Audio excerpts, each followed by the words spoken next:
Welcome to the Veil of Truth, your gateway to uncovering hidden insights and illuminating mysteries.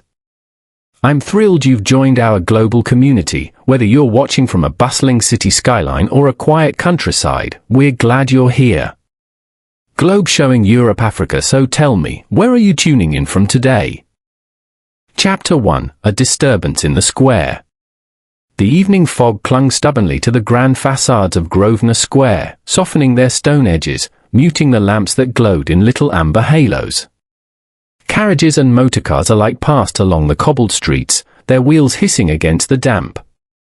From an upper window in one of the square's most elegant blocks of flats, the faint silhouette of a woman in agitation flickered behind drawn curtains. Hercule Poirot, wrapped immaculately in his fine wool coat and with his silver-topped cane in hand, regarded the building as if it were a puzzle box awaiting his touch. Beside him stood Captain Hastings, broad-shouldered and earnest, tugging his collar against the chilly London night. "Looks a respectable enough sort of place," Hastings observed. "Not the sort you'd expect trouble in." "My's OUI, Hastings," Poirot replied with a touch of amusement.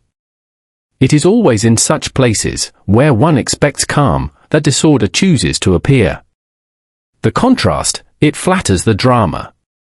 Before Hastings could reply, Inspector Japp emerged from the shadows near the entrance. His hat was pulled low, his overcoat buttoned to the throat, and his expression bore the familiar half-irritated, half-relieved look reserved for occasions when he required Poirot's assistance. "Glad you came along, Poirot," Japp said briskly. "This one's a head-scratcher. No bodies, mind you, thank heavens, but a tidy bit of thieving under circumstances that don't quite add up. Lady Willoughby's in a state, and I can't blame her. You'll see." They followed Japp through the polished oak doors into a marble-tiled lobby where a liveried porter stood wringing his hands. The lift hummed as it carried them upwards, depositing them onto the third floor where a cluster of anxious neighbours lingered. Poirot inclined his head courteously as whispers trailed after them. Inside Lady Willoughby's flat, the atmosphere was thick with perfume, anxiety, and the faint acrid tang of extinguished candle wax. Heavy velvet curtains enclosed the drawing room, their folds shutting out the night.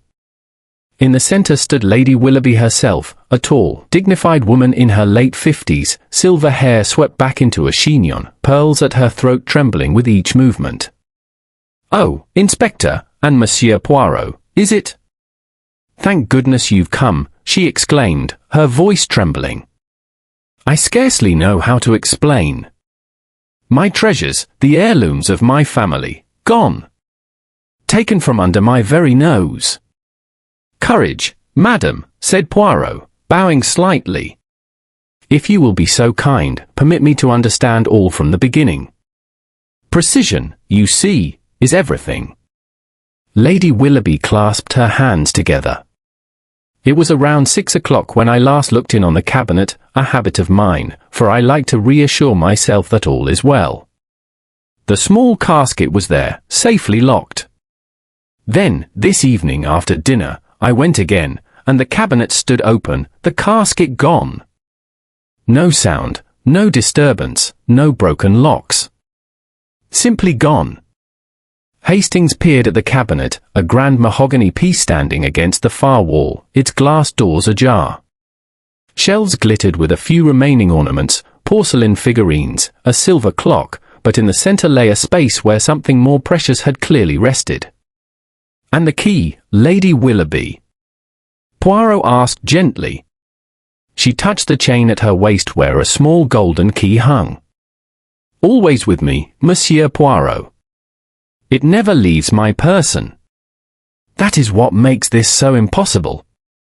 "Impossible, perhaps, but not inexplicable," murmured Poirot. He stepped forward, his eyes narrowing as he bent over the cabinet. With gloved hands, he examined the lock. No scratches. No warping. Perfectly intact. He crouched, a difficult sight given his immaculate suit, yet performed with grace, and inspected the carpet before the cabinet. He paused, then lifted a single dark hair, scarcely visible in the lamplight. With a delicate pinch, he placed it in a small envelope he carried for such purposes. Hastings leaned closer. A clue, Poirot? Perhaps. Or perhaps a distraction, Poirot replied softly. Japp gestured impatiently. If you ask me, it's an inside job. Must be. Someone in the building knew what she had, knew where she kept it, and managed to slip in somehow. Quite so, Poirot said, rising. And yet, we must not rush. First, I should like to know, Lady Willoughby, who resides in this block of flats. Lady Willoughby hesitated, visibly distressed. There is Mr. Fenwick on the floor above, a scholar of antiquities. He often asked to see the collection, though of course I rarely permitted it. Below me is Miss Harcourt, a sweet girl, though rather fond of fine clothes. Then there is Colonel Burbage, retired from the army, a bluff gentleman, but, well, I hear rumours of debts. And Mrs. Crayford, a widow who is very sociable. Too sociable, some would say. They are all decent enough, I suppose, yet, her voice faltered. To think one of them could do such a thing. Poirot's gaze drifted to the mantelpiece, where a candle stood half-burned, wax pooled onto a silver tray. He bent close, inhaling faintly. You dined by candlelight tonight, madam? Lady Willoughby looked puzzled. Why, yes. The lamps are so harsh. Why do you ask?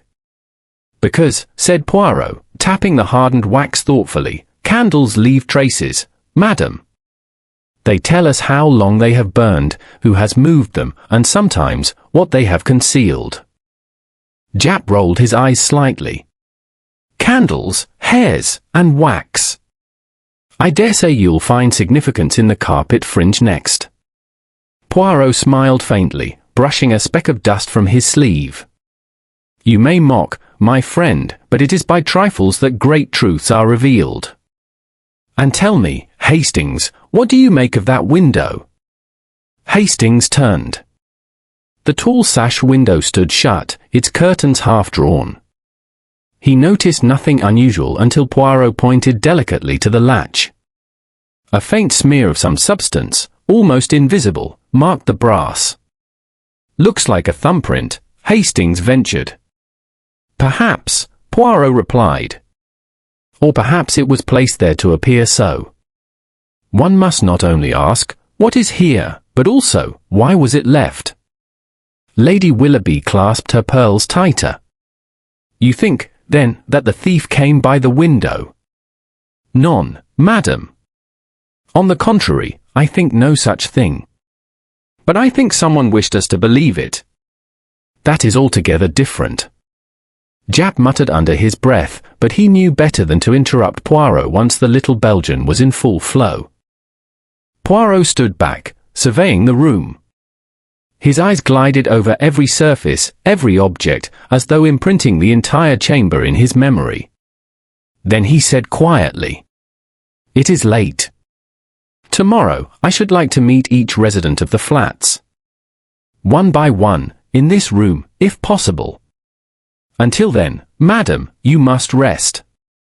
The treasures, they are not gone beyond recall. Of that I am certain. Lady Willoughby exhaled, a flicker of hope lighting her troubled eyes. Hastings followed Poirot and Japp back into the corridor, where the neighbours still hovered like moths outside a lantern. As the door closed behind them, Hastings whispered, You don't think it was really an accident, Poirot? That the casket was misplaced somehow? Poirot shook his head, his moustache gleaming in the lamplight. No, mon ami. This was no accident. It is a performance, a little drama set upon this stage of Grosvenor Square. And already, the actors begin to show themselves. Chapter 2, The Residents of the Flats.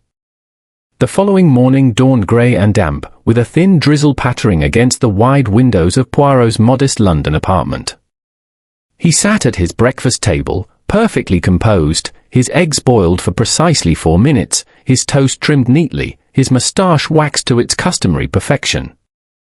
Hastings, meanwhile, wrestled noisily with his newspaper and a rather overgenerous helping of marmalade. "I see Japs already made the papers," Hastings said, shaking the sheet. "They're calling it the Grosvenor Square robbery, capital letters and all. Though the report's dashed thin on details." Poirot smiled slightly. "Naturellement, Hastings. The police, they are discreet when it suits them. But for us, discretion is less important than the truth. And the truth, it waits for us in that building, among those respectable tenants. Come, we must not keep Lady Willoughby and her neighbours waiting." By 11 o'clock, they were once again in Grosvenor Square, ushered into Lady Willoughby's drawing room, which had been hastily restored to order after the shock of the night before. The cabinet still stood open, its empty space a silent reproach. Lady Willoughby herself received them with gratitude, though her nerves remained frayed. "Inspector Japp thought it best," she said, "that each of my neighbours should present themselves to you, Monsieur Poirot. He believes, as you do, that the culprit must be found among them. They have all consented, though some less willingly than others." "Bon," said Poirot, rubbing his hands together. "Let us proceed in the spirit of civility. We are not here to accuse, but to observe. It is in the observing that the truth begins." Mr. Gerald Fenwick.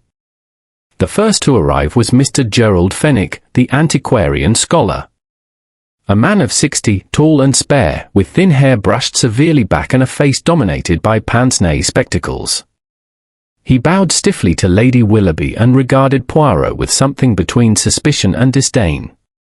"I understand, Monsieur Poirot," he said, "that you are to inquire into this unfortunate business. I must say at once that I deplore any implication that I, a man devoted to scholarship, could stoop to theft." Poirot inclined his head politely. "But of course, monsieur. Yet you have a keen interest in antiquities." Fenwick sniffed. "Naturally. I have spent my life studying them. My library alone is of considerable importance. It is true I expressed admiration for Lady Willoughby's collection, but surely that is no crime." "No crime at all," said Poirot, his eyes gleaming. "Merely human." "And on the night in question, monsieur, where were you?" "In my flat," Fenwick replied promptly. "Working on a translation of a medieval text. Alone, I regret to say, scholars do not often entertain witnesses." He adjusted his pince-nez, visibly irritated. "I trust that will suffice." Poirot bowed once more, but his little grey eyes lingered keenly on the man's long, ink-stained fingers. "Miss Violet Harcourt." Next came Miss Violet Harcourt, a young woman of perhaps 25, dressed in a gown that was fashionable to the point of daring. Her hat brim swooped extravagantly, her gloves were pearl-buttoned, and her perfume arrived a step before she did. "Oh, Lady Willoughby, this is all too dreadful," she cried dramatically. "To think of anyone touching your beautiful things, why, it makes me shiver." She sank into a chair, crossing her legs with careless elegance. Poirot observed her closely. "You live directly below, I believe, mademoiselle?" he asked. "Yes," she said. "And I heard nothing at all last night, nothing, I assure you. I was out most of the evening, at a little gathering in Mayfair. You may ask anyone who was there. Quite the crowd." "And you returned late?" "Very late," she admitted with a laugh. 11:30 at least. You know how time flies." Her eye sparkled as she spoke, but Poirot noted the faint shadow beneath them and the nervous twisting of her gloved fingers. He also noticed the gleam of a brooch on her lapel, set with tiny stones that mimicked diamonds, but not quite convincingly.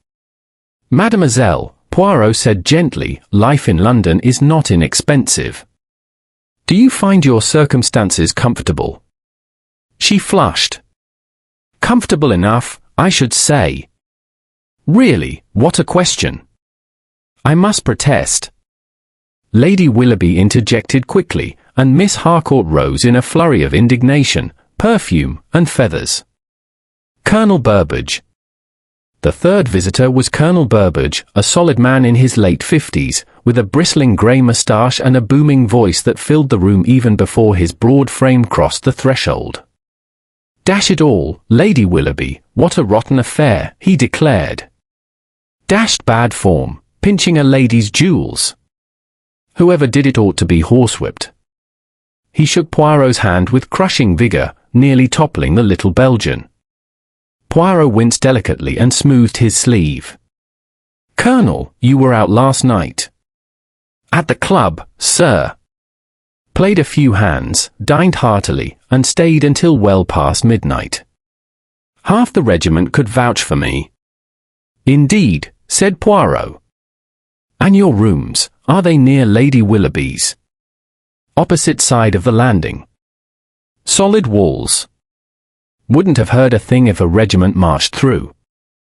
Poirot inclined his head. "And might I ask, Colonel, how goes the business of your finances? Pardon the bluntness, but such matters are often instructive." The Colonel flushed crimson. "Damn it, sir, I may have my little difficulties, as any man may after retiring from service, but I don't go about rifling through ladies' cabinets. I've my honour to think of."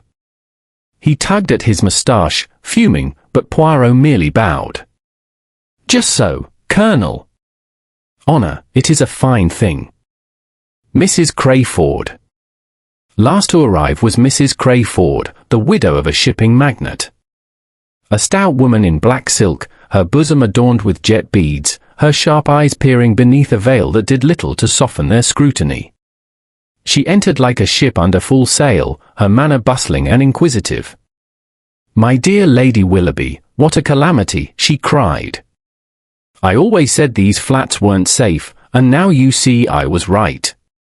Who knows what sort of persons are admitted these days?" Poirot bowed. "Madam, you have lived here long." "5 years," she declared. "And I make it my business to know everything that goes on. One must, in a place like this. Why, only last night I heard the oddest creaking noises above, thought perhaps it was the pipes, but who can say? And I noticed young Miss Harcourt creeping in rather late, looking most dishevelled. And Mr. Fenwick, well, I shan't speak ill, but a man who mutters over old books at all hours must be up to something." Poirot raised his hand gently. "Merci, madam. Your vigilance is formidable. And on the night in question, you remained in your rooms?" "Of course. Though I slept poorly, what with all the disturbances. I'm a light sleeper, you see." Poirot's eyes twinkled. "Yes, I see. After the interviews." When the last neighbour departed, the room seemed suddenly still, as though the walls themselves were holding secrets. Lady Willoughby looked from Poirot to Hastings with anxious eyes. "Well, Monsieur Poirot? What do you make of them?" Poirot adjusted his cuffs and glanced at Hastings, who was frowning in bewilderment. "They all seem perfectly capable of it," Hastings admitted. "Though I'd put my money on that fellow Fenwick. Shifty-looking chapter. Still, the Colonel was dashed defensive too. And Miss Harcourt, well, if she isn't hiding something, I'll eat my hat." Poirot chuckled softly. "Each one, mon ami, carries the air of innocence, and yet each one offers also the shadow of suspicion. The task is not to decide too quickly. For the criminal, he is clever, and he has planted his little seeds of misdirection. But already, I perceive, how shall I say, the outline of his garden."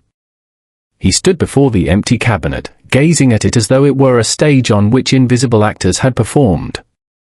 His moustache twitched, and his voice dropped to a murmur. "Yes, Hastings. We must water these seeds carefully. Soon enough, the truth will bloom." Chapter 3: The Locked Cabinet. The day after interviewing the residents, Poirot returned to Grosvenor Square with Hastings in tow. The rain had ceased, leaving the street slick and shining, the air heavy with the faint tang of coal smoke. It was just past noon when Lady Willoughby admitted them once again into her elegant flat. She seemed calmer, though her eyes still betrayed sleeplessness. "The police have come and gone," she said, gesturing helplessly at the open cabinet. "Inspector Japp left only an hour ago. He says there's nothing more to be found here, but I cannot believe it. Monsieur Poirot, I beg you, look again." "Rest assured, madam," Poirot said, patting her hand with delicate courtesy. "I never look only once. The eyes, they deceive us unless they are guided by the little grey cells." He moved directly to the cabinet. Hastings followed, somewhat skeptical. "Really, Poirot," Hastings murmured. "You went over it last night. It's just a cabinet. Locked one moment, open the next, and the casket gone." Poirot raised an eyebrow. "Just a cabinet, you say? But what a cabinet! Observe, Hastings. Mahogany, fine polish, doors with beveled glass, a piece of craftsmanship. And yet, it is not the cabinet itself that interests me, but the manner in which it has been used." He crouched, once more immaculate despite the awkward pose, and examined the lock with his little magnifying glass. The brass shone, flawless. No scratch marred its surface. He pressed the keyhole with a slender tool, then withdrew it. Nothing. "Locked when last seen, opened without a blemish," he murmured. "And Lady Willoughby swears her key never left her possession. Très intéressant." Lady Willoughby nodded fervently. "Always on my chain, Monsieur Poirot." "Always." "Bien. Then either another key exists, or the lock was never turned at all." Hastings frowned. "But the maid said she saw the casket in the cabinet that morning. She said it was locked." Poirot turned. "Exactement. She said it, but can she be sure? Habit, Hastings, plays tricks upon the mind. One sees what one expects to see." The maid, a timid girl named Ellen, was summoned. She stood wringing her hands, eyes darting nervously between Poirot and her mistress. "When you dusted this room yesterday morning, mademoiselle," Poirot asked kindly, "you observed the casket?" "Yes, sir." "Just as always." "And was the cabinet locked?" She hesitated, brow furrowing. I think so, sir. I always find it locked. I tried the handle once, months ago, and it wouldn't open. So yesterday, I didn't try.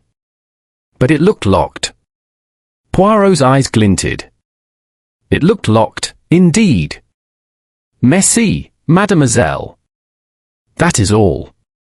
When she had gone, Lady Willoughby looked bewildered. "Do you mean the cabinet was not locked at all?" "I suggest it is possible," Poirot said gently. "If one wished to remove the casket quietly, one might first persuade the mind of another that all was secure. No force, no noise, only an assumption." Hastings scratched his head. "Dash it, Poirot, you mean the casket could have been taken long before last night?" "Just so, Hastings. Perhaps hours before Lady Willoughby discovered the loss. Perhaps even while she still believed it safe." Poirot rose and crossed to the tall window. He examined the latch again, the faint smudge still visible. He sniffed it delicately, then produced a small handkerchief and wiped the brass. The smudge left a faint trace of oil. "Engine oil," he murmured. "Or something very like it. Then the thief came through the window after all." Hastings exclaimed. "Non, non, non." Poirot wagged a finger. "The thief wishes us to think so. It is too obvious, too staged. What kind of burglar oils a latch, leaves a smear, but never opens the window?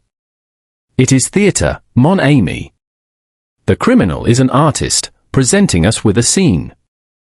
Hastings groaned. So we're meant to ignore the window.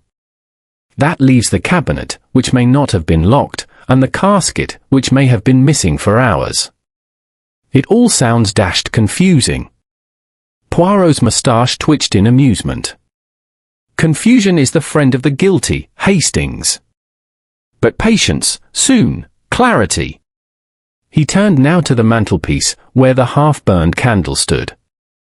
With a pair of tweezers, Poirot lifted a fragment of hardened wax from the tray. He held it to the light, his eyes narrowing. See here, a red fleck. Lady Willoughby leaned forward. Red wax? But I use only white candles. Precisely, madam. And what is sealed with red wax, Hastings? Hastings considered. Letters, perhaps. Documents. Or a casket. Bravo. The small casket, I think, bore a seal of red wax upon its clasp. A careful touch, to discourage interference.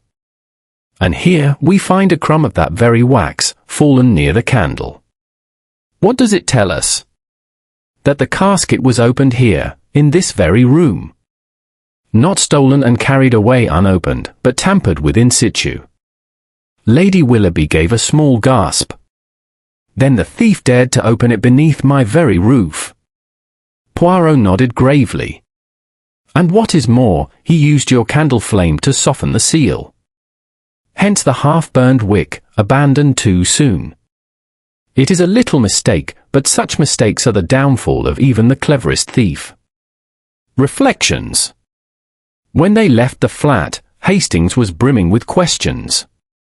They strolled along the square, Poirot tapping his cane rhythmically against the pavement. Look here, Poirot, Hastings said, what does it all mean? You've proved the thief was in the flat, that he opened the casket here. But how in blazes did he get in without the key? And why leave the cabinet looking perfectly undisturbed until Lady Willoughby found it empty? Poirot smiled enigmatically. Patience, Hastings. Already, we know more than we did. We know the thief did not force the lock. We know he wished us to believe in a window entry. We know he took time to burn a candle and melt the wax. And above all, we know he is vain. He likes his little performances. Vain? How can you tell that? Because he plants clues, false ones. He paints his little picture for us, hoping we admire it and never look beyond. Only a man, or woman, who delights in his cleverness behaves so. But vanity, mon ami, is a weakness. It compels one to overdo, to add one flourish too many. In that flourish, always, lies the truth. Hastings sighed. I suppose you'll say we must meet the neighbours again. Indeed, Poirot replied, eyes glinting. This time, we shall not merely listen to their words. We shall watch their eyes, their hands, their little nervous habits. Psychology, Hastings, is the greatest lockpick of all. The Colonel's visit. As they returned to Lady Willoughby's flat, they encountered Colonel Burbage on the stairs. He greeted them with a booming voice, though his manner seemed forced. Morning, gentlemen. Beastly business, this. Any progress? Some, said Poirot smoothly. We have learned that the casket was opened here, in this flat. By someone who knew his way about. The Colonel shifted slightly, his ruddy complexion darkening. Dashed cheek. To meddle with a lady's possessions, it's beyond belief. Still, you'll have the blighter soon enough, eh? Poirot regarded him with polite gravity. Soon enough, Colonel. The truth, she always finds her way to the surface. As the Colonel stomped away, Hastings muttered, he looked nervous, Poirot. Positively bristling. Perhaps, Hastings. But sometimes a man bristles not from guilt, but from fear of suspicion. We must be cautious. That evening, as Poirot settled once more into his armchair, he drew a small notebook from his pocket and began to jot down words. Cabinet not locked. Casket opened here. Candle plus red wax. Window smudge, false clue. Vanity. He tapped his pen thoughtfully. Each clue is a brushstroke, he murmured. The portrait is not yet complete. But already, the artist's hand is visible. Hastings groaned, lighting his pipe. I'll wager you already know who did it. Poirot smiled serenely. Non, mon ami. Not yet. But soon, very soon. Chapter 4. The Clues and Confusions. The next 2 days brought no confession, no miraculous recovery of the missing casket. Inspector Japp, ever impatient, began to hint that perhaps the jewels had been spirited away by some professional burglar, already out of the country. But Poirot shook his head gravely. No, my good Japp. The thief is still among us. Like a fox in the henhouse, he crouches close. To chase after phantoms abroad would be a waste of time. Then for heaven's sake, Japp retorted, find the fox. Lady Willoughby's driving me half mad with her lamentations. The papers are demanding action. Every day this drags on, the worse it looks for us. Poirot's eyes twinkled. Patience, mon ami. The fox cannot resist leaving footprints. Already, I see several paths in the snow. The question is only which belong to our fox, and which are made by rabbits. The glove in the corridor. It was Hastings who first stumbled upon the glove. They had been speaking with the porter in the lobby, a nervous man who professed he had seen nothing unusual, when Hastings's keen eye spotted something half hidden beneath a potted fern. Hello, what's this? He stooped and lifted a single leather glove, black, fine in quality, but large enough to fit a man's hand. The lining bore faint initials, G.F. Gerald Fenwick, Hastings exclaimed. It must be his. Poirot took the glove delicately between 2 fingers. He examined the stitching, the faint scuff on the palm, the monogram.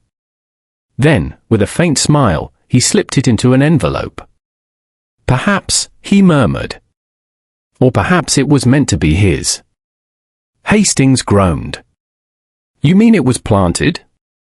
But who on earth would bother to leave a glove on purpose? Someone who delights in theatre, Hastings. Never forget, our thief is vain. He enjoys his little masquerade. Fenwick's parchment. That afternoon, they paid another call upon Mr. Gerald Fenwick. The scholar received them reluctantly, his flat a curious cave of books, scrolls, and the peculiar smell of dust and vellum. Back again, Monsieur Poirot? Fenwick said with a sigh. I have little more to tell you. Permit me a few minutes, Monsieur, Poirot replied smoothly. Such surroundings, they fascinate me. Such order, and yet such disorder. As they spoke, Poirot's eye alighted upon a scrap of parchment on the writing desk. He picked it up lightly. Fenwick flushed. That is nothing. A fragment from a medieval binding. But Hastings's sharp eyes caught the resemblance at once. Why, that looks like the same lining I saw in Lady Willoughby's cabinet. The casket had a strip just like it inside the lid. Fenwick bristled. Nonsense. It's a common enough material. If you suspect me, say so outright. Poirot replaced the scrap with meticulous care. I accuse no one, monsieur. I merely observe. But it is curious, n'est-ce pas? Fenwick glared, his lips pressed tightly together. Hastings left the flat certain of his guilt. Poirot, however, remained thoughtful. Miss Harcourt's parcel. The following morning, Poirot and Hastings encountered Miss Violet Harcourt at the porter's desk, collecting a brown paper parcel. She looked flustered to find them there. "Oh, I, Monsieur Poirot. Captain Hastings. How unexpected." Poirot bowed. "A thousand apologies, mademoiselle. I trust you are well." "Well enough," she said quickly, clutching the parcel. "Just a few odds and ends I ordered. Nothing of interest." She swept past them, perfume lingering in her wake. Hastings frowned. She looked dashed guilty. "I'd wager that parcel contains the jewels." "Perhaps," Poirot said softly. "But note the wrapping paper, Hastings. It was tied hurriedly, unevenly. Not the work of a careful jeweller. More likely the haberdasher on the corner." And yet she trembled. "Why?"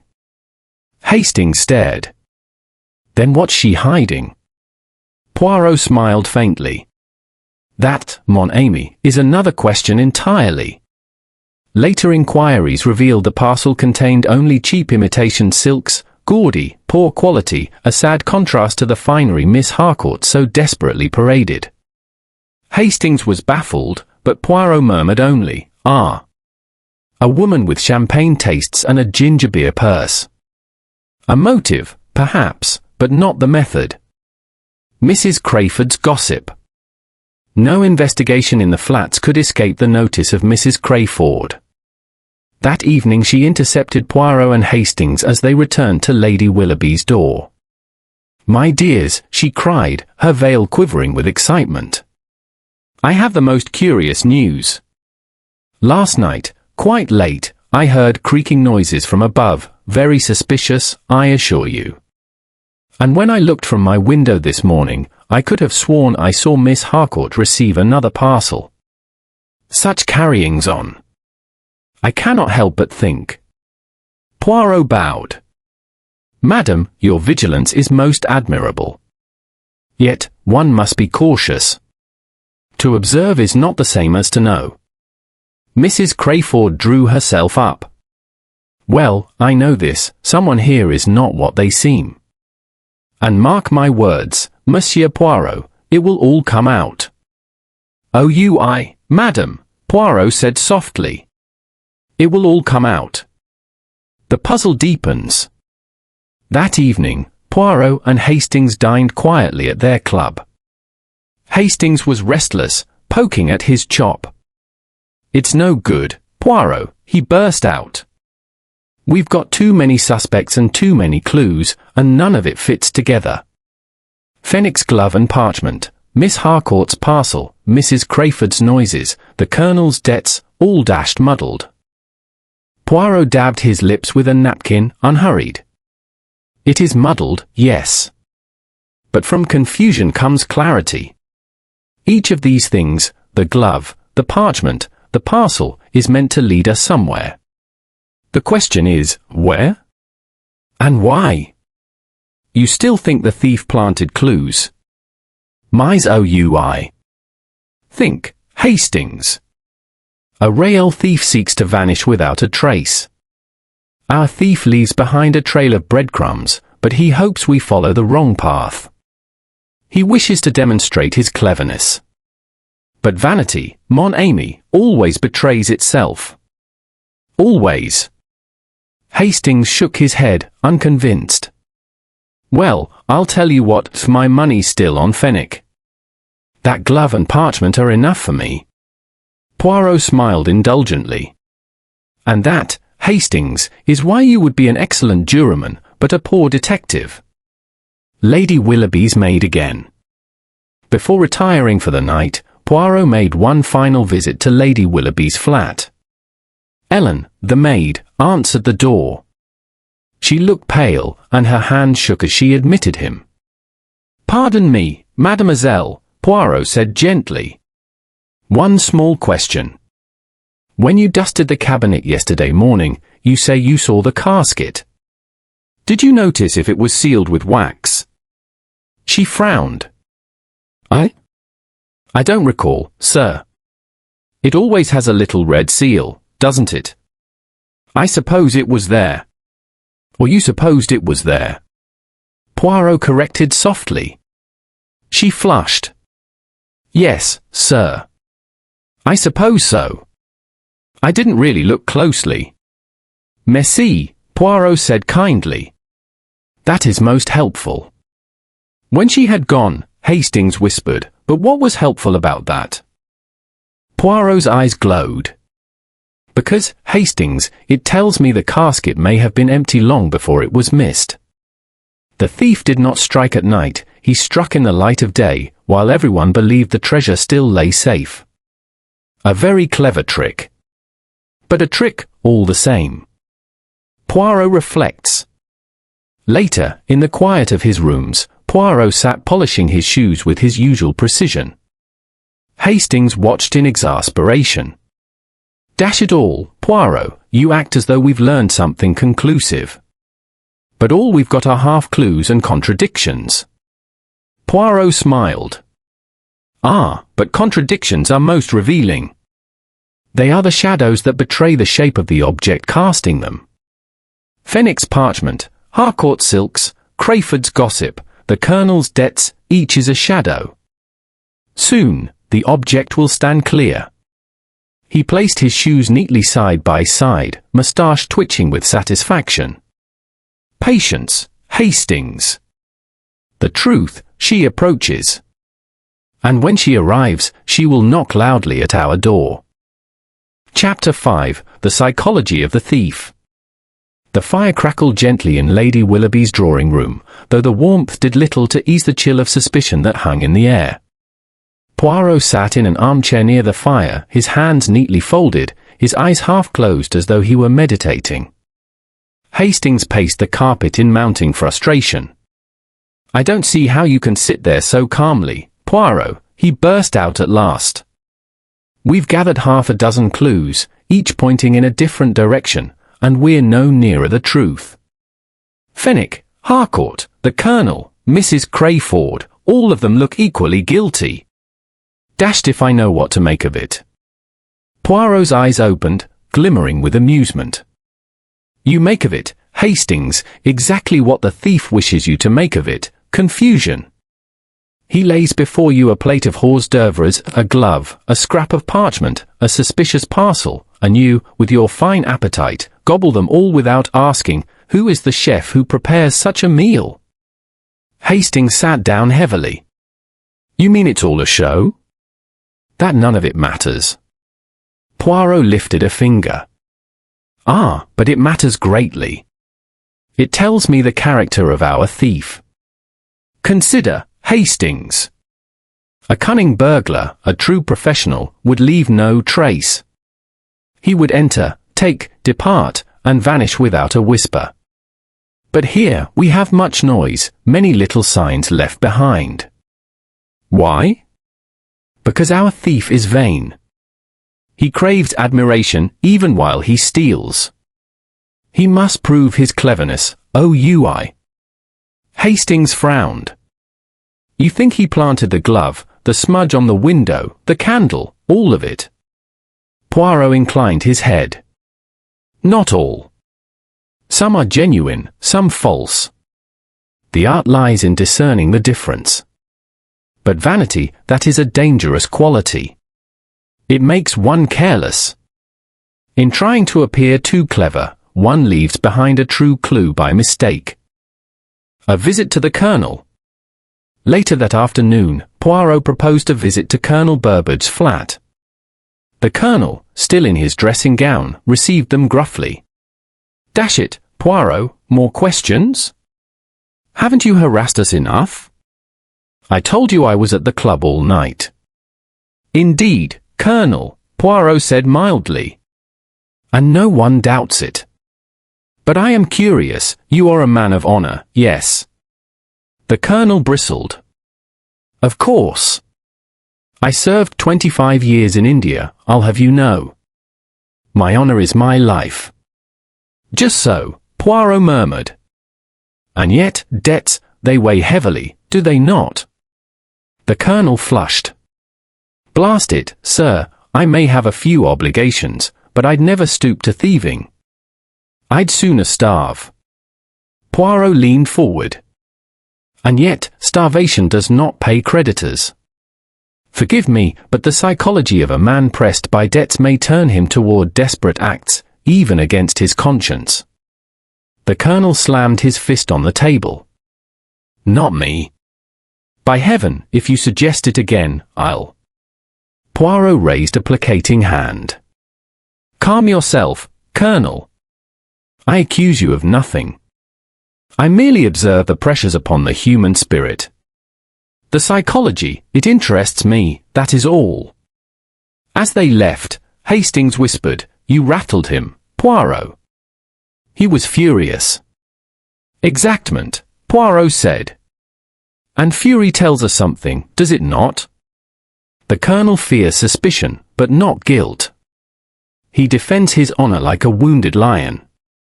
This is not the reaction of a guilty man, Hastings. It is the reaction of one falsely accused in his own mind. Fenwick's vanity. Their next stop was Mr. Fenwick's apartment. The scholar opened the door reluctantly, pince-nez gleaming, his lips pressed thin. Poirot bowed. "Forgive me, monsieur. I will not disturb you long. Only, I am curious, your collection of parchments and manuscripts, it is impressive. You take pride in it." Fenwick sniffed. "Naturally. A lifetime's labor. Few appreciate the true worth of such work." Poirot smiled. "Ah, but appreciation, it is sweet, is it not?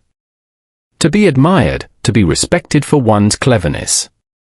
That is a temptation no man wholly resists."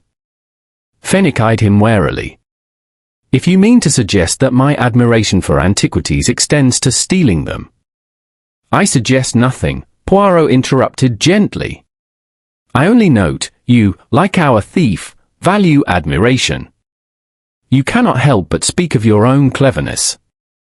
Such vanity is not uncommon among scholars." Fenwick bristled but said nothing. Poirot took his leave with a polite bow. Outside, Hastings shook his head. "You seem to think vanity is the key to all of this." Poirot tapped his temple. "The little grey cells tell me it is so. The glove, the parchment, they are not accidents. They are exhibits placed for us to admire. Fenwick may be vain, yes, but is he vain enough to play such games? That is what we must decide." Miss Harcourt's weakness. In the early evening, they encountered Miss Harcourt in the lobby. She looked pale, her eyes ringed with fatigue, though her attire was once again stylish to the point of extravagance. Poirot bowed. "Mademoiselle, forgive me, but I must ask, the silks you ordered, they were of poor quality, were they not?" Her face reddened. "I don't see what business that is of yours."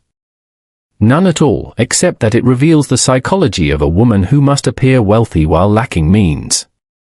That, mademoiselle, is a dangerous weakness. It may lead one to desperate acts." Her eyes filled with tears. "I may be poor, but I'm not a thief." She turned on her heel and fled. Hastings looked stricken. "Poirot, you'll frighten the poor girl into hysterics." Poirot sighed. "Better hysterics than silence. Her vanity is of another kind, Hastings, the vanity of appearance. She must dress, must shine, must dazzle, even if she starves. Such weakness may be exploited, but again, it is not proof." Mrs. Crayford's delight. That night, Poirot called upon Mrs. Crayford. The widow welcomed them warmly, tea and biscuits at the ready, her eyes gleaming with relish. "You must tell me everything, Monsieur Poirot," she begged. "Who do you suspect? What have you found? I live for such things." Poirot inclined his head. "Ah, madam, your interest is most flattering. But tell me, why do you delight so much in the misfortunes of others?" Mrs. Crayford blinked, then laughed. "Why, because life is so dull otherwise. A little drama brightens the day. Why, I've scarcely slept since it happened. The whole business is more exciting than any novel. Poirot nodded slowly. And if you yourself were the author of such a drama? If you staged the mystery, scattered clues, enjoyed the excitement? She gasped in mock offense. Monsieur Poirot. Surely you don't imagine. He raised a hand. I imagine nothing. I merely explore the psychology. A woman who loves drama may be tempted to create it, OUI. Her laughter faltered, though she quickly covered it with chatter. Hastings watched her suspiciously as they departed. She laughed, he said, but she was shaken. OUI, Poirot replied. Because I touched her vanity. And vanity, Hastings, is always the key. Poirot reflects. Back in their rooms, Hastings threw himself into a chair. I'll tell you what, Poirot. If vanity's the key, then they're all guilty. Every last one of them. Fenwick with his learning, Harcourt with her dresses, the Colonel with his honour, Mrs. Crayford with her gossip. Even Lady Willoughby's vain about her treasures. Where does it end? Poirot smiled, arranging his moustache with delicate precision. You are more right than you know, Hastings. Each of them has vanity, but only one has let vanity betray them. Only one has overplayed their part in this theatre. And you know who it is. Not yet, Poirot said softly. But I feel his shadow. The little grey cells whisper. Soon, Hastings. Very soon. Chapter 6, The Trap is Set. The morning dawned grey and misty, a thin drizzle blurring the outlines of the street outside. Hastings, sipping his tea, glanced across at Poirot, who sat immaculately dressed at the small breakfast table. The detective was not eating. Instead, he traced circles on the tablecloth with one fingertip, lost in thought. At last, Hastings burst out, Well, Poirot, you said yesterday you felt the shadow of the thief. Does that mean you've settled on a suspect at last? Poirot looked up, his eyes twinkling. Not settled, Hastings. Suspicion, like a bird, it flutters from branch to branch. But I have narrowed the tree. 2, perhaps 3 suspects only remain worthy of serious consideration. And who are they? Poirot lifted a finger. Patience. To speak too soon is to frighten the bird away. Instead, we shall test, we shall prod, we shall observe. And then, poof, the bird will flutter straight into our net. Hastings groaned. You and your birds. I'd rather a straight answer. Poirot only smiled and folded his napkin with meticulous precision. This morning, we pay another visit to Lady Willoughby. There, Hastings, I shall plant the seeds of revelation. Lady Willoughby's suspicions. Lady Willoughby received them with her usual grandeur, though her eyes were red from weeping. She swept a hand toward the empty cabinet. Nothing has been recovered, Monsieur Poirot. Nothing. I feel half my life has been stolen with that casket. The shame, the publicity, oh, I cannot bear it. Poirot inclined his head. Courage, madam. The jewels, they will return. But tell me, among your neighbours here, whom do you trust the least? Lady Willoughby gave a bitter laugh. Trust? I trust none of them. Fenwick is secretive, the Colonel is ruined, Violet Harcourt is forever preening like a peacock without the means to pay for her feathers. And Mrs. Crayford, well, she is the worst kind of busybody. If I dared, I would accuse all 4 together. Merci, madam, Poirot said smoothly. You have confirmed my thoughts. All have vanity. All have motive. Yet only one could perform the trick so neatly. Soon, I shall unmask them. Her eyes widened. You know. Poirot smiled enigmatically. I know enough. But before I speak, I must be certain.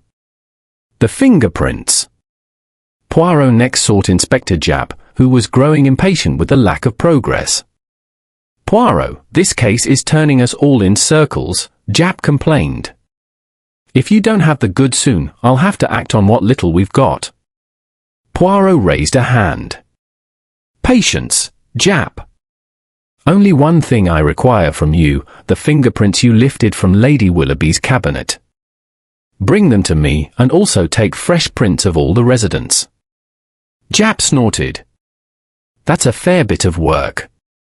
But I'll humour you." Later that afternoon, he returned with the sheets. Poirot examined them minutely, Hastings peering over his shoulder. "Look here, Poirot," Hastings said excitedly. "This print on the cabinet matches Fenwick's thumb. That settles it." "Ah, but reflect, Hastings. Fenwick visited Lady Willoughby often, did he not? He admired her antiquities. His print upon the cabinet is no crime. The trick is not whose print appears, but whose does not appear." Hastings blinked. "Whose does not?" "Exactment. If all had occasion to touch the cabinet, yet one person's prints are curiously absent, there is a clue."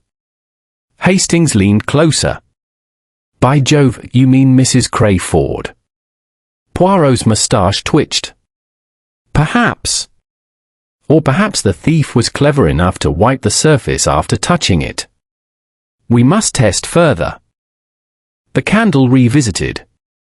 Poirot insisted they revisit the scene that evening, when dusk fell. He lit a single candle in the drawing room, placing it on the cabinet. "Observe, Hastings," he said quietly. "The thief left a stub of candle near the window. Why?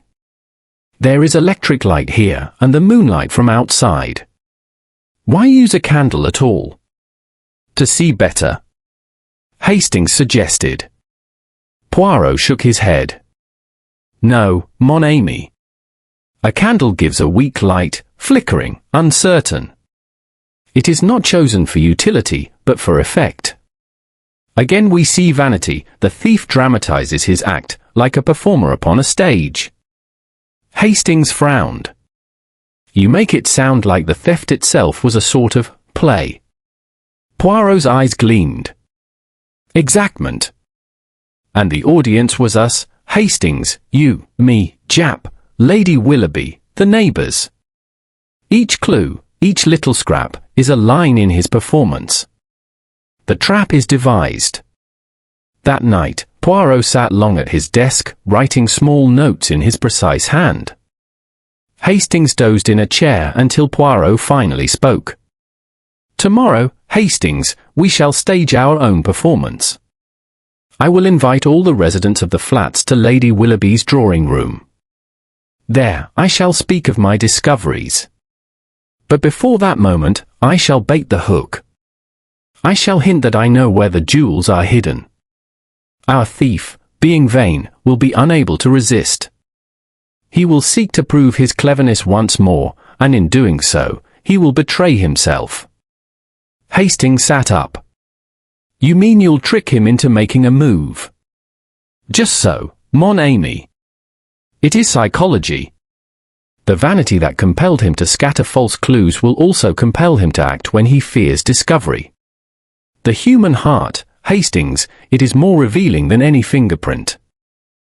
The gathering. The next day, the drawing room of Lady Willoughby's flat was crowded. Fenwick lurked in a corner, nervous and pale. Miss Harcourt fluttered her handkerchief and complained of the heat. Colonel Burbage stood stiffly, glaring at everyone, and Mrs. Crayford, resplendent in black lace, beamed at the drama. Poirot addressed them all, his voice calm, measured. "Mesdames et messieurs, I have studied this case with the aid of my little grey cells. I have considered the glove, the parchment, the candle, the fingerprints, the debts, the vanities. And now, I believe I know the truth. Tomorrow, I shall reveal all to Inspector Japp. But tonight, I will merely say this, the jewels are not far away. Indeed, they are hidden very close to us." At once, a murmur ran through the room. Fenwick turned pale. Miss Harcourt gasped. The Colonel muttered under his breath. Mrs. Crayford clapped her hands with delight. Poirot continued smoothly, yes, within these very flats the jewels lie concealed.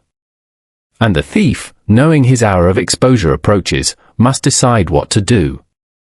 Will he attempt to move them? Will he panic? We shall see. Poirot watches. That evening, Poirot and Hastings lingered in the corridor, unseen by the residents as they dispersed. Poirot's eyes missed nothing. Fenwick shuffled toward his rooms, glancing nervously over his shoulder. Miss Harcourt hurried upstairs, clutching her bag tightly. The Colonel stalked away, muttering. Mrs. Crayford paused, looked back at Lady Willoughby's door with a curious little smile, then vanished inside her own flat. Hastings whispered, "They all look guilty as sin." Poirot nodded serenely. "Yes, mon ami. But one of them will act, and in acting, betray themselves. We must watch closely tonight. For I have set the stage, and the final act is about to begin." The midnight stirring. At midnight, Poirot and Hastings sat silently in the shadowed corridor, listening. The building was hushed. Then, faintly, a sound, the soft creak of a door opening. Footsteps, cautious, careful. A rustle, as though of paper or cloth. Poirot touched Hastings's arm. "It begins." The footsteps drew nearer, then halted. A faint metallic scrape, as though something were being shifted. Poirot's eyes gleamed. "Patience," he whispered. "In a moment, Hastings, we shall see the vanity of our thief lead him straight into my hands." Chapter 7. The Slip of the Thief. The corridor of Queen's Gate Mansions was silent save for the faint tick of the hall clock. Poirot and Hastings crouched in the shadows by the stairwell, listening intently.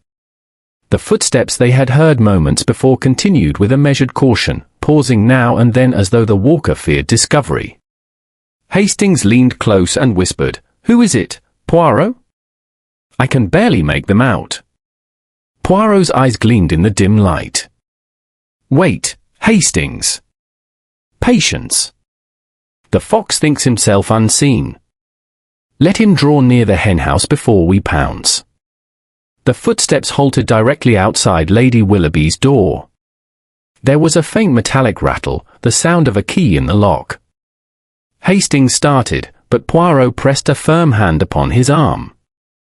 "Observe, not interrupt," Poirot murmured. "This is the test." The lock gave way with a soft click. A shadow slipped inside. For a few moments all was quiet. Then came the faint scrape of wood and the rustle of fabric. Poirot smiled to himself in the dark. Just as I foretold. Vanity compels him to look upon his prize once more, even when the noose tightens. Caught in the act. At last, Poirot rose and glided silently to the door. Hastings followed, his heart pounding. Poirot pushed the door open gently. Inside, the drawing-room was lit only by the glow of a candle, again a candle. On the floor before the cabinet knelt a figure in a dark cloak, the casket in his hands. "Stop!" Hastings cried. The intruder leapt up with a startled gasp, dropping the casket. The candle toppled, its flame guttering dangerously before Poirot calmly snuffed it with a handkerchief. "Monsieur," Poirot said softly, "you will be so good as to remain perfectly still." The figure turned. Hastings uttered an exclamation of astonishment. "Good heavens, Mrs. Crayford!"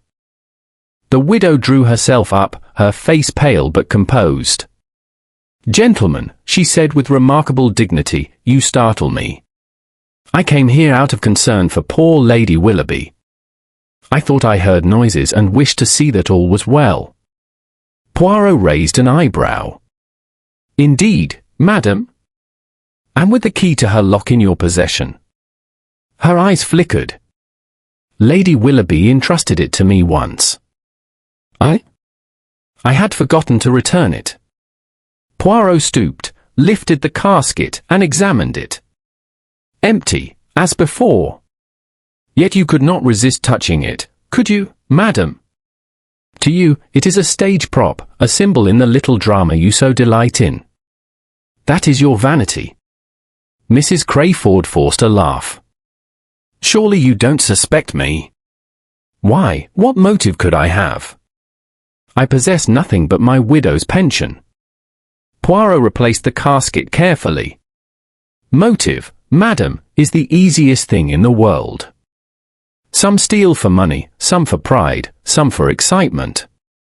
For you, the thrill of invention, the creation of drama, is irresistible. But whether it is you or another who shares your vice of vanity remains to be seen. Suspicion shifts. The next morning, Inspector Japp arrived in a flurry of irritation. Mrs. Crayford caught red-handed, he exclaimed. That settles it. I'll have her down at the yard this very day. Poirot raised a finger. Non, Japp. It settles nothing. A thief so vain as ours does not reveal himself in so clumsy a fashion. To be caught with a casket, empty, is almost too perfect. Do you not see? It is another performance. Japp scowled. If it wasn't her, then who the blazes was it? You're tying us all in knots, Poirot. Poirot smiled serenely. Knots unravel, mon ami, if you pull at the right thread. Mrs. Crayford's appearance in the room tells me less of her guilt than of her eagerness to be part of the spectacle. She is an actress, nothing more. But the true thief, he too was watching, from the shadows.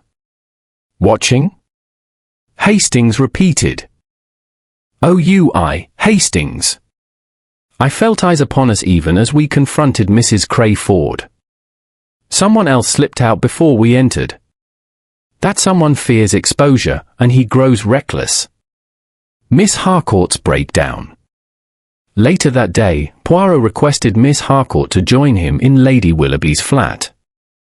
She arrived pale and trembling, her fashionable hat askew. Monsieur Poirot, she faltered, I beg you, do not let my name be dragged into this. I am innocent, I swear it. Poirot regarded her kindly. I believe you, mademoiselle. But you know more than you say. You saw something that night, did you not? Her lips trembled. I heard someone on the stairs, very late.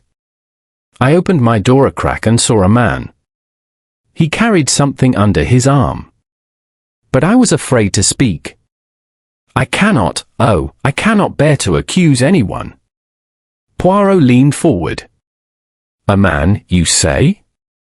Tall, short, stout, thin. Tall, she whispered. Broad-shouldered. He moved quickly. But I only saw his back. Hastings exclaimed, that must be the Colonel. Poirot's eyes narrowed. Perhaps. But appearances deceive. A coat too large, a shadow stretched by the lamp, these things mislead. Yet it tells us one truth, the thief is not content to rest. He moves the jewels, fearing discovery. His vanity pushes him to toy with us, but his nerves betray him. The Colonel pressed. That evening, Poirot called upon Colonel Burbage once more. The old soldier stood stiff as a ramrod, his jaw clenched. Back again, Poirot? Blast it all, what more do you want? Poirot bowed. Merely a word, Colonel. Last night, Miss Harcourt glimpsed a man upon the stairs. A tall man, broad of shoulder. You are such a man. The Colonel flushed angrily. Are you accusing me? I told you, I was at my club. Ask anyone there. Indeed, Colonel. Yet debts weigh heavily. Honor struggles against necessity. A man may deceive even himself. The Colonel slammed his fist on the table. By heaven, I'd sooner put a bullet in my head than stoop to theft. You can hound me all you like, Poirot, but you'll find nothing. Poirot inclined his head. We shall see, Colonel. We shall see. Outside, Hastings muttered, he looked guilty as sin. Poirot shook his head. None, Hastings. He looked desperate, yes. But guilt, it shows differently. Remember, desperation can come from fear of poverty as well as fear of discovery.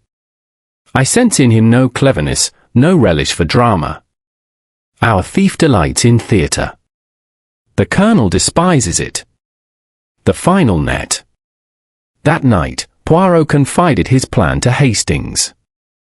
Tomorrow, I shall bring them all together once more. Each has played a role in this drama, but the leading actor grows careless. He cannot resist a final flourish, a last attempt to outwit me. In so doing, he will betray his hand utterly. Hastings leaned forward eagerly. You mean you'll reveal the thief tomorrow? Poirot smiled. Oh, mon ami. The little grey cells are satisfied. Already I know the truth. But it is not enough to know, one must show. The thief must be unmasked before all, with no escape, no doubt. Tomorrow, the curtain will rise on the final act. He leaned back, fingertips pressed together, moustache quivering with quiet triumph.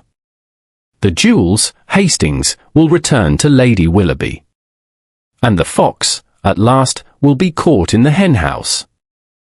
Chapter 8. Poirot explains all. The drawing-room of Lady Willoughby's flat was filled to the brim with tension. The missing casket still sat upon the cabinet, empty and mocking.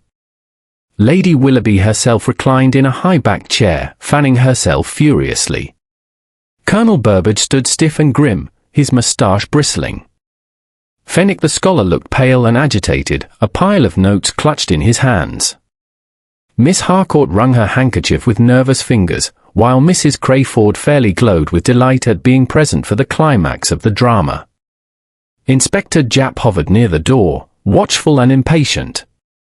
At the centre of it all, Hercule Poirot stood with serene composure, his small frame and immaculate attire commanding the room. Hastings, faithful as ever, stood at his side, looking puzzled but expectant. Poirot began softly. Mesdames et messieurs, we are gathered here because the hour of truth has come. Lady Willoughby's precious casket was stolen not by some phantom burglar from without, but by one among you. Each of you has been suspected. Each of you has provided me with clues, some false, some true. Now, I shall put all in order, as neat and precise as the rows of my moustache. The false trails. He turned first to Fenwick. Monsieur Fenwick, you are a scholar, a man of learning. We found in your rooms a scrap of parchment like that lining Lady Willoughby's casket. Suspicious, was it not? But in truth, meaningless. Such parchment is common enough among your collections. And the glove, bearing your initials, discovered in the corridor, a plant, nothing more. Someone wished to point the finger at you, knowing your manner is secretive and your neighbours suspicious. Fenwick flushed but gave a grateful nod. Poirot continued, then we have Colonel Burbage. A man of honour, yet plagued by debts. Miss Harcourt glimpsed a tall, broad-shouldered figure on the stairs, a description that might fit you. But here again, a deception. The figure was meant to recall you, to strengthen suspicion. Yet I tell you, Colonel, your very rage, your bluntness, betrayed you as innocent. Our thief relishes theatre.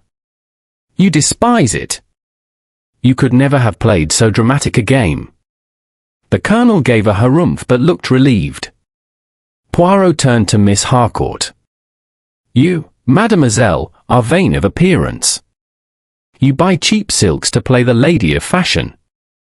A weakness, yes, and a motive in part.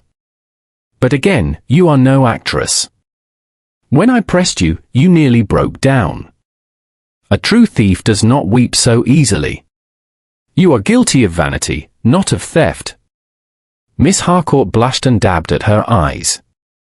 Finally, Poirot faced Mrs. Crayford. "And you, madam? You adore drama."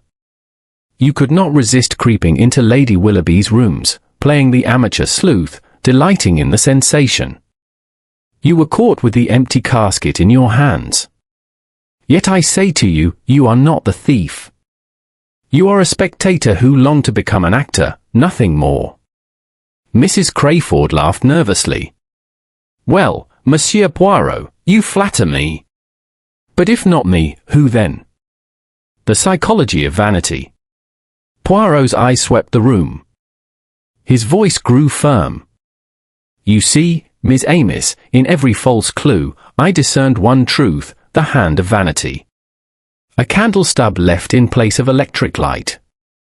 A glove deliberately dropped. A scrap of parchment flaunted. A tall figure upon the stairs. All were gestures, theatrical and mocking, as if to say, see how clever I am. See if you can catch me." This thief did not wish only to steal jewels. He wished to perform a drama, to outwit Hercule Poirot himself. And that vanity, Miss Amos, betrays him utterly. The reveal. Poirot turned at last, his eyes resting upon the pale, twitching figure of Gerald Fenwick. "Monsieur Fenwick," Poirot said softly. "You are the thief." A gasp filled the room. Fenwick staggered, his pince-nez slipping down his nose. "Lies," he cried hoarsely.